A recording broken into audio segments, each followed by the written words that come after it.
So I began this Shabbat talking about the Kabbalistic perspective on the story of creation. I'd like to come back to that a little bit. I mean, what other night do we have to celebrate Let There Be Light? This is it. This is the anniversary. So I'm going to talk Kabbalah, which is one of my favorite subjects. And I'm specifically going to talk about the Kabbalah of creation, which is, of all the topics of Kabbalah, really one of my favorite subjects. The Kabbalistic perspective on the story of creation is slightly different from what we have grown up to know about these first few verses in the Jewish Bible. In fact, the picture that they paint of exactly what this is about is radically different from what we have come to know from those verses. Let's start with the first few words. Bereshit bara Elohim in Hebrew, which we have heard being translated as in the beginning. Fair enough so far? Wrong. Well, not exactly wrong, but according to Kabbalah, there is really another way to looking and translating these words. Not in the beginning, but in a beginning. The Hebrew allows for an A to take the place of a V. And if you put an A instead of the, then it changes everything. Because suddenly we're talking about a story of creation that is happening at multi-dimensional levels that have very little to do with the beginning. On the outside,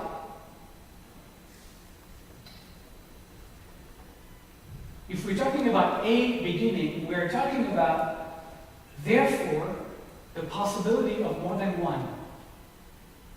Perhaps this beginning we are still a part of is just one of many beginnings that happened before and didn't work out and were just erased.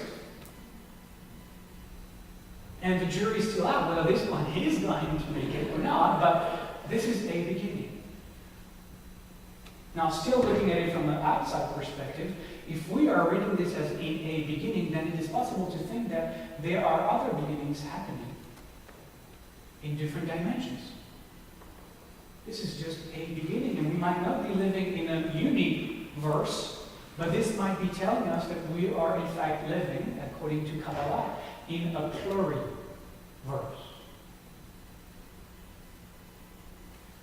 Now, if you look at it from the inside, this is not talking about a story that happened a long time ago in a galaxy so far away. This is talking about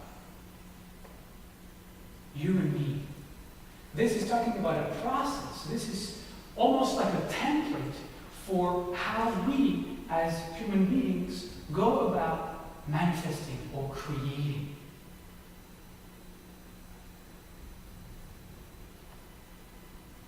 So if we're going to take those two, I'd like to go a little bit deeper into those, the inner and the outer. We're going to start with the outer. It's always good to go out and then come in. So,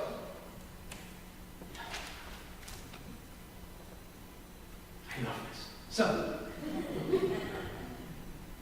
the story begins with a bet. The bet is this really interesting letter. It looks like a bracket. Do we have a bet? There must be a bet. Here's the bet. Here, right in the middle, right there. There's two of them right here. See, it looks like a bracket. That's the first letter of Torah. And the Kabbalah is saying, in the eternal moment before creation, I have to hear that. In the eternal moment before creation, because once you reach the bet, then that eternal moment prior to creation collapses and one possible manifestation happens. But in the eternal moment before creation, that eternal moment before creation is what is on the right side of the bet, because we read from right to left, right? And the Kabbalah is saying it's a bracket, meaning that it actually closes it off, and we can't know anything that has happened before, and anything that happens from the mouth of the bet moving forward is what we can think about, is what we can debate, is this. So in the eternal moment before creation, in the eternal moment before beginning, there was God. Actually, this is really not a good name for that. That is a good name for that. We could call it that. Because there's really no good name to express what was before Bereshit, before the bed. So let's call it that. It's good. Let's keep that. Let's keep that.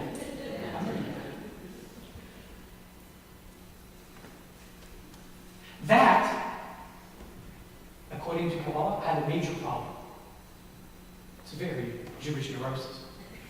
That had a major problem because if you are the Alpha and the Omega, or the Greek alphabet has to be invented, if you're the Aleph and the Tav, if you are everything and everywhere and nothing and nowhere, because there's no thing and nowhere yet, and the problem that you have is that you don't know you are.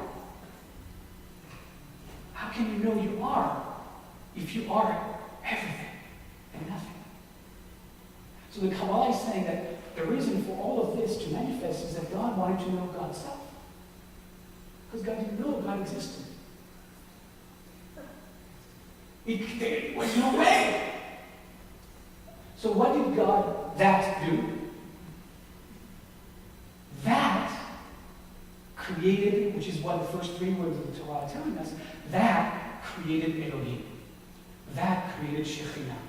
That, in the image of Kabbalah, that took a piece of its no self, of its formless being, and manifested it with the potential of giving birth, of manifesting, of creating. Well, because that was completely transcendent, formless, and it could not, in and of itself, manifest the form. So it had to create something in between, kind of a interface entity, which is not an entity, but kind of.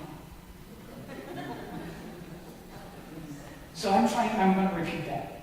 That took a part of that self, formless, empty, unmanifest, and gave it the energies for giving birth, for manifesting, which is why we call it the Shekhinah, or the divine feminine.